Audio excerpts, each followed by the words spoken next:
In order to beat Illinois, Washington needs to lean heavily on Jonah Coleman.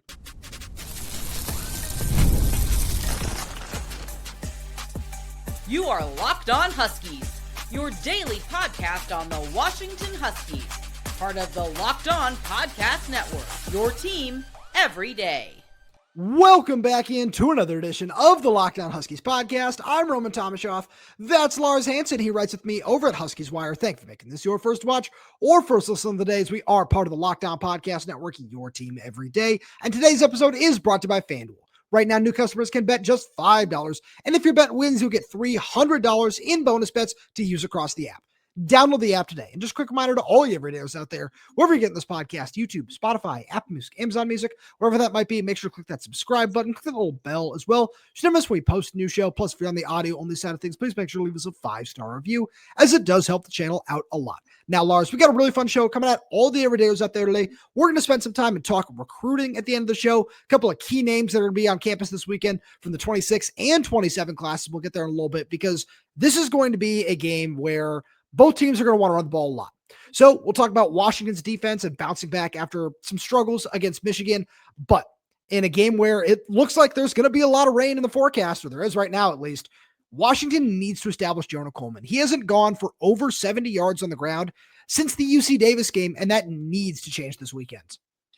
Yeah, I mean, the caveat there being, I think he had, 104 receiving yards against Washington State. So theoretically, on the ground, he's still second in the Big Ten in yards from scrimmage, which is important. And I think that could be a way to maybe get a little cheeky with it. But I do think you're absolutely right, where Washington, and it does start up front. And, it's not just Jonah, because it's not like, as Jedd said on Monday, it wasn't for a lack of an effort that, didn't run the ball against Michigan. It hasn't been, running the ball recently.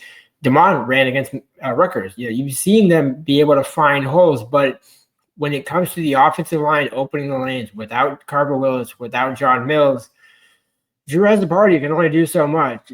Garen Hatchett is a solid, 6-year veteran. Landon Hatchett is more than solid at center, but, in each their own right, they're not going to be alone.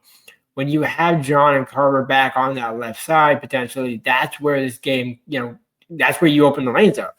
And I'm not just saying that you're going to run 80% of your carries on the left side. That hasn't even been what UW has done when they're both healthy. But it's about having that threat of the defense knowing we have to account for both sides, not just leaning our game plan towards, well, we know they're going to probably run against Drew, so let's just kind of counter everything that way. Jonah, you have to imagine there's some fuel burning there, because he came back for a reason. He's still the nation leader in rushing touchdowns with 11, I think 11 or 12 at this point, somewhere in that ballpark. One away from matching Jake Locker and a couple other guys for the top 10 list on UW's all-time list for a single season. Cam Davis, ironically, also kind of in that list as well. When you go back to the 22 season, and you think about, Jonah can get those 1-yard touchdowns, but it's about when we saw him make those big 15, 20-plus yard runs, those big gashing runs where he's able to have 5, 6, 7 yards per carry. He only needs to have 12 to 15 carries. He doesn't need to be that guy shouldering the load like he, maybe has been over the past couple of games. So I think I like where you're going with that, but I think it's one thing where if he does need to take 15, 20 plus carries in a game like this, where, again, you go look at the forecast, there's a lot of rain. Looks like it's just going to be one of those weekends here in Seattle. So I think that's something that plays into this. And you mentioned the offensive line. It does look like there's a good chance at this point that John Mills and Carver Willis might both actually be able to play in this game, where you go look at some of the videos that Washington has put out from practice this week on social media, different things. Both guys look like they're suited up and practicing. So that's a really good sign. We know that neither of them have any kind of medical aids anymore, where John Mills is in a walking boot, Carver Willis was in a brace. It doesn't look like either of those things are just major impacts at this point in time. And with Maximus McCree down for an extended period of time now, getting Carver back is certainly priority one, and getting John back is really important as well. I think Paki Finau has been more than serviceable as the backup left guard, but having John and what he brings, especially as a run blocker, is so important. And in a game like this, where Illinois is 10th in the Big Ten right now, allowing 110 yards per game on the ground, there certainly are yards to be had, even in a game like this. And I look at it and, I had a great chat with our good buddy Sonny Verma from Locked On Illini on yesterday's show. And one of the things he referenced is that Illinois' defense has really struggled in the tackling department. They missed a lot of tackles so far this season. And I look at what Washington can do when fully healthy in the front seven. And in a game like this, even though, we've talked to several players in the team have said, yeah, we know that, the number one game plan that a lot of opponents have thrown at us is they want to stop Jonah and plan everything else around that. And obviously DeMond Williams is able to take advantage of that against Rutgers, but that's not the case every week. And in a game like this, where that's probably what this Illinois team is going to want to do, you have to show that in a game where I think it'll still end up being a high scoring game. I think both teams are going to want to throw the ball no matter what the conditions are, but no matter what this game ends up looking like, you need to prove that and I don't think it's a Jonah thing where you mentioned it earlier. I'm couldn't care less about what his stats are. And it's great to know that he is still second in the Big Ten in yards from scrimmage. He still is a really productive running back who's finding the end zone. All those things are awesome, but you just see that guy on the field and you know that he's a threat to rip off a big play at any time. Yeah, what was it that Scotty Graham said last fall? There's a lot of ice cream on that cone. Yeah, it's so true. You just look at him, and he's a very tough guy to bring down, which in a way is also, to kind of go into the next minute. You just talk about they're practicing against a guy like that every single week in practice, so they know how to handle it, you would think. But when you look at Jonah, it's not just the size, it's the vision, it's the stutter step pause, the knowing when to hit the hole at the right time, knowing when to, keep, reading with DeMond and saying, okay, this is good. Let me take the handoff or zone read and things like that.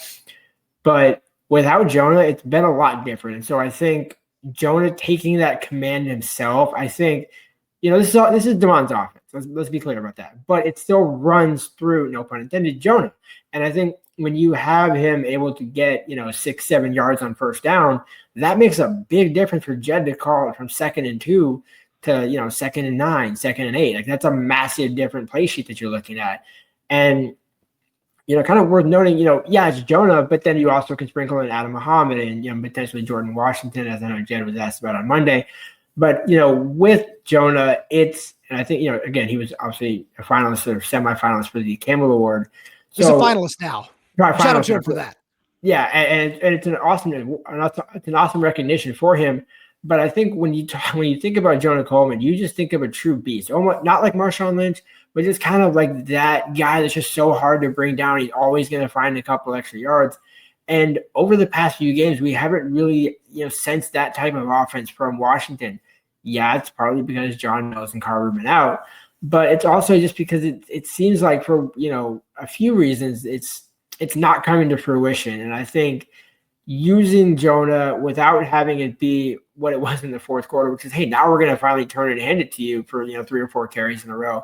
You can't do that. It's got to be the correct calls, not just, hey, we need Jonah to establish himself. It's you need to establish Jonah, and Jonah can kind of flex his muscles as he goes.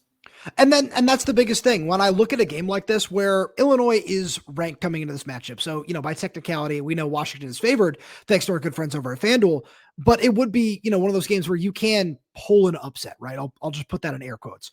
And I think that you want to lean on your best players in a matchup like that. And especially, something that our good buddy Jake Butt talked about on the show earlier this week too, is Michigan felt like their backs against the wall. We're back against the wall coming off that USC game. Let's put it that way. And now Washington is in that same boat, coming off of a really ugly loss on the road to USC where nothing went right. Jedd put the blame on the coaching staff, on himself, on just on everything. And now you're in that same position and you have an opportunity to go out there and just make a real statement, because having a game like this on your resume, college football playoff or not, whatever, because you have to win out to even really have a shot at that at this point in time. That was always the case. But no matter what it looks like, as you continue to try to sell this program and build this program, having a win like this over a really solid Illinois team that coming into the year was in that department of, borderline top 10, on the verge of making the college football playoff, whatever it is you want to say about them, having that on your resume is so, so important moving forward. And for a guy like Jonah, who just has a couple of games left now before he goes off to the NFL, sending them out on a high note is really, really great. But with a win a win in a game like this, you can't say enough about what that can do for this team moving forward, especially, again, coming off what was such an ugly loss. But in order to rebound from that ugly loss, you need to defend the run.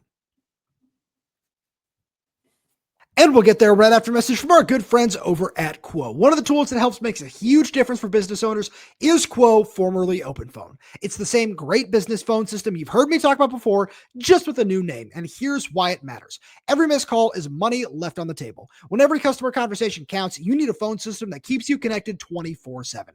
Quo is the #1 business phone system that streamlines customer communications. It works right through an app on your phone or computer, so no more carrying two phones or relying on a landline. I love how Quo, formerly known as OpenPhone, lets your team share one number and collaborate on calls and texts like a shared inbox, so no customer gets left hanging. Their built-in AI agent is a game changer. It can answer after-hours calls, capture leads, and keep business moving even when you're off the clock. See why over 90,000 businesses trust Quo, formerly OpenPhone. Get started free and get 20% off your first 6 months at quo.com/lockdowncollege. That's QUO.com/lockdowncollege. You can even keep your existing number for free. Quo, no missed calls, no missed customers. We've also got a message from our good friends over at FanDuel. The NFL season is here, and FanDuel has an offer you don't want to miss. Right now, new customers can bet just $5 and get $300 in bonus bets if you win. That's right. Pick a bet, put down $5, and if it hits, you'll unlock $300 in bonus bets to use across the app.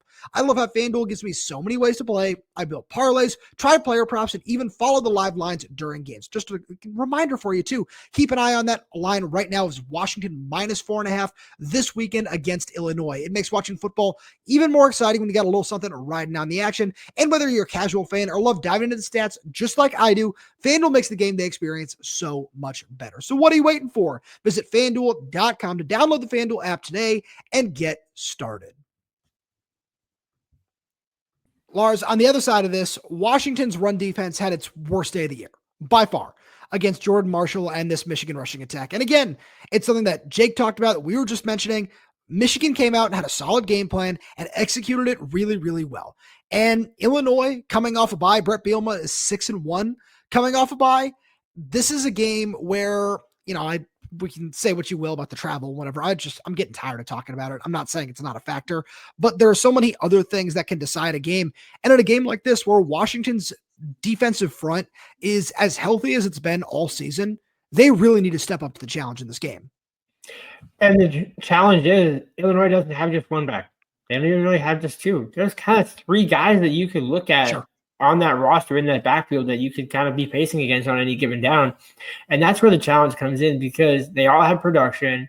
Kaden Feagin, obviously the team's leading rusher, which is at Valentine, and then you look at Aiden Lofley, and all three of them kind of do a little bit of different things, but they all still find a way to have success and make an impact. And you look at Washington, when you watch that Michigan game back, it was really kind of appalling because it didn't seem like it should have been that bad. Now, if it was Justice Hayes, you can kind of live with that. But the fact that he was his backup, and it's no slight to Jordan Marshall. Jordan Marshall. And now, we should probably be knowing his name a little bit more. Proved to be a pretty good back, but it's still just one of those cases where you have enough bodies along that defensive line, and you came into that game as one of the better run defensive teams in the Big Ten. We questioned, at least I did, was it scheme or was it personnel that was allowing you to have that success? This will kind of be the true litmus test of it because you're going on the road at Michigan, all those things we don't really want to dive into because it doesn't matter. You had a bad game.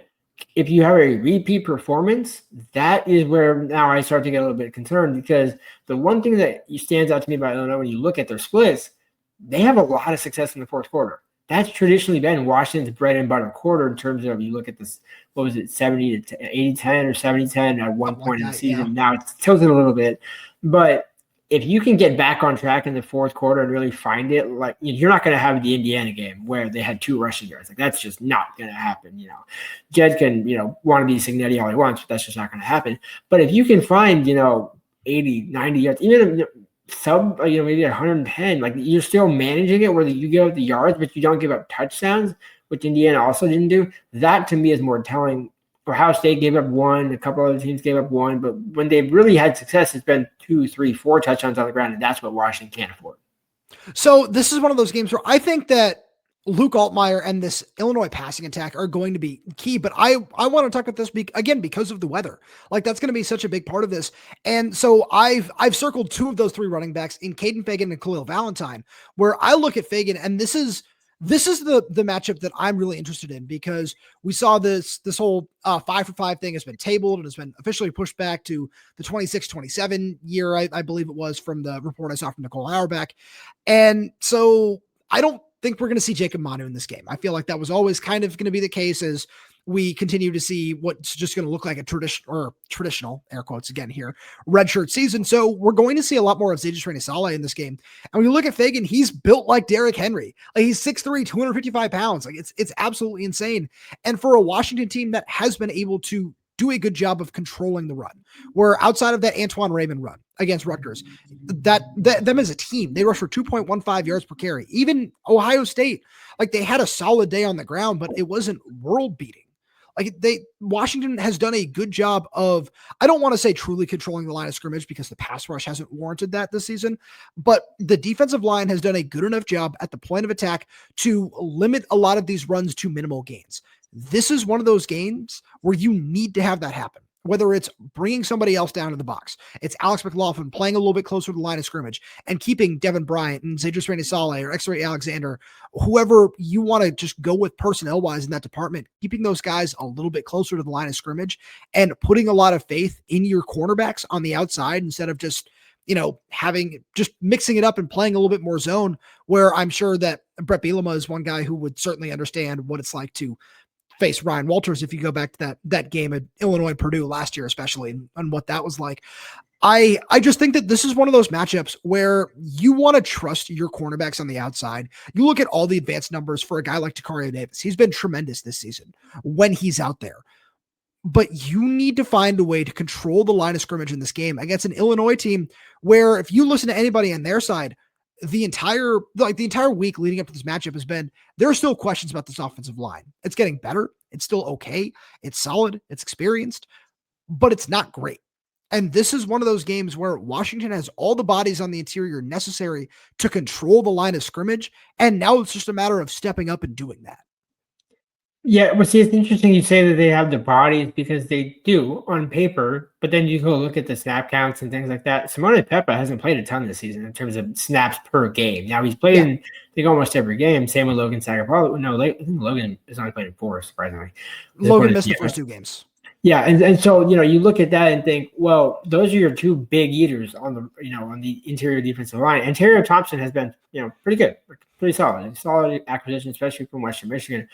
But you expected, at least I did, a little more out of Simone Peppa, a little more, aside from the injury, out of Logan Sagapolo in his second season. Like when we talked about MJ Ala in his second season after he converted from offensive line to defensive line, he started to make more of an impact, especially in the back half of that 23 season.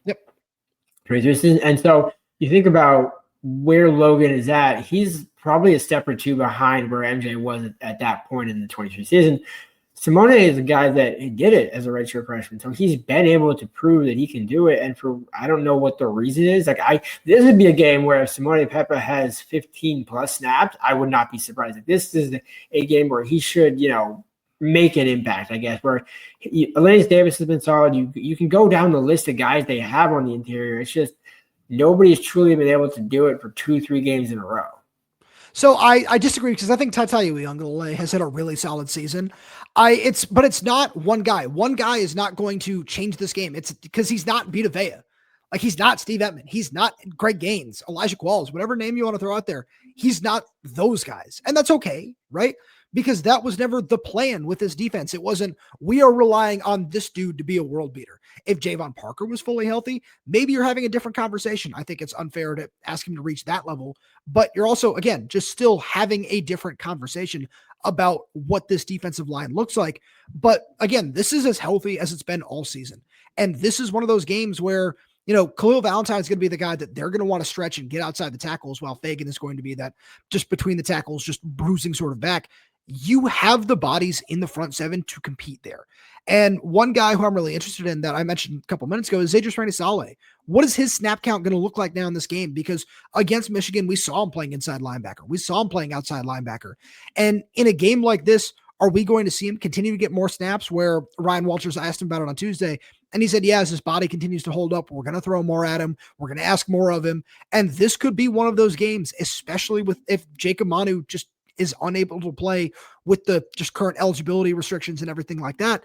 So I really want to see just what this scheme is going to look like and what this plan is going to be up front, because you have the bodies to compete in the box. And now it's just a matter of being disciplined and actually following through, because there are a couple of guys that are going to be on campus from the front seven that Washington needs to find a way to secure.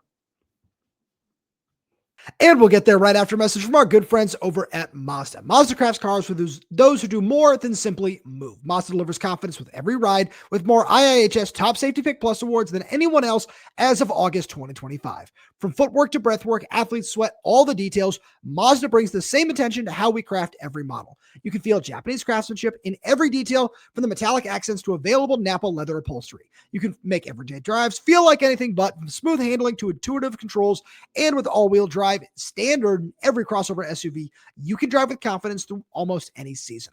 Like our players, we sweat every detail, because when you make every move count, impossible becomes irrelevant. Mazda, move and be moved. So let's start with the 2026 class here, because Ramzak Fruean is going to be on his official visit this weekend. And this is a guy who committed to UCLA over the summer, obviously decommits when the coaching change happens. And now there's a bit of a battle on for him between Arizona, BYU, and UW seem to be the three schools here. Washington is getting the final of 3 official visits he's taken this football season. And this guy, I'm enamored with what he brings just as an athlete. I talked about a little bit on a bonus show that I did the other day. And he's someone who I was really frustrated when Washington lost out on him to UCLA over the summer, because at 6'4", 215 pounds, the way he moves and what he can bring to the front seven, a lot like his former high school teammate in Jedd Fisch, I feel like that would be just a truly elite and exciting combination if both guys can reach their potential, because that size, that athleticism, the flexibility, the versatility you get from both those guys, not just playing inside and outside linebacker. If you need one of those dudes to line up at strong safety for a couple of plays with their range and speed, like, I feel like that's not asking too much. And this is one guy who, again, coming to campus this weekend for his official visit, if you can wrap him up in the next few weeks, that would be a huge win for this 26 class. Absolutely. I mean, you look at what Jedd's been able to do in state, like the development of the guys, obviously Jacob Lane was already on the roster, but you can just go down the list of players, especially on defense. And Zadrius is a perfect example. Yeah, he was the number 1 rated player in the state. Ramzak, not exactly. I don't think he's the number 1 3. Three. I was going to say, I knew he was up there, but I know he's not exactly number 1.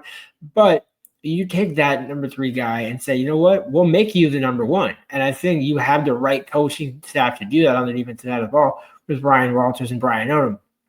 The thing with Ramzak is he's got a little bit of Taylor Rapp in him, but he's also got a bit of, I don't want to say BBK because he's obviously taller and bigger, but the way he makes an impact in the game, where it's just his presence is felt in the game. I think, he had, if Ben Burke-Irvin had Ramzak's body, like, I wonder what could be, maybe Camille Uffer, maybe, something like that. But you look at the need to keep him, and especially when you're going against basically BYU. Let's probably call it that, because when you look at Arizona, Jedd should win that battle. I agree. Let's call it a spade. But BYU is cooking up something in Provo. I don't know what exactly it is. I know there's sounds like there's some booster influence in terms of influx and NIL and things like that. But, you should be able to not have a Terrence Arian situation where you can afford to kind of let somebody go in a way, or, things happen and, guys choose to go where they want. But Ramzak is a guy where there's no reason why he shouldn't end up playing next to Zadrius at the end of the day, because another guy that comes to mind is Donovan Robinson. A guy that you can play at safety or linebacker. Like, you figure out that problem 18 months from now, 12 months from now, that's great. The problem is to have that discussion when they're both on the roster. Absolutely. And that's the biggest thing, where I always felt that, of a lot of the losses that Washington did take this summer, I put him like way up there. on the high end because of just what he brings as an athlete, where I think it is going to take probably at least a year, especially when we look at what Washington's linebacker room looks like it could be right now next season. Like, it's probably going to take him a little bit while longer to see the field, but if it doesn't, and he just comes in and proves that he's ready to play right away, awesome. You're more than happy with that. But again, it's the flexibility. It's the ability to play outside linebacker, where I remember when he first decommitted from UCLA and it was, okay, what's the interest level going to be there? It's, do you want to bring him on and see if he can bulk up and play outside linebacker? I don't think that's going to wind up being the case, because he's just enough of an athlete that you can stick him at inside linebacker. And like, obviously this is an insane high-end comparison, but look at what Arvell Reese has done at Ohio State this season. Like, in terms of measurables and what you can like legitimately see Ramzak getting to, I'm sure the coaching staff is looking at this in somewhere like that saying, hey, look at what that guy was able to do against us. And, maybe that's more what they picture for Za'Darius Phraney-Saleh. But having another high-end, long athlete like that who can do so many different things for you on the back end, you try to get that guy in your program 10 times out of 10. And another guy who it's no surprise that Washington wants him, because everybody in the country is going to want this kid by the time he signs. Borderline 5-star defensive lineman. He's ranked in the top 25 on 247 Sports. So when they give out 5 stars, he's probably going to wind up being one. Defensive lineman Kasi Currie from Sierra Canyon High School down in Southern California is also reportedly scheduled to take an unofficial visit to Washington this weekend. That's according to our good buddy Scott Eklund over at dogman.com. And this is one of those guys where we've seen a number of high-end recruits, especially along the defensive line, come up to Washington for official visits. We've seen Tavita Nonu, John Ioane, Elijah Harmon, Miles Smith. There are so many names that have been on campus already at some point this year, and adding Kasi Currie to that mix, who is just I don't have words to describe how good he is as an athlete right now at 6'5", 310, 315 pounds. If you want to make a real statement in this class, getting him on campus is a great first step.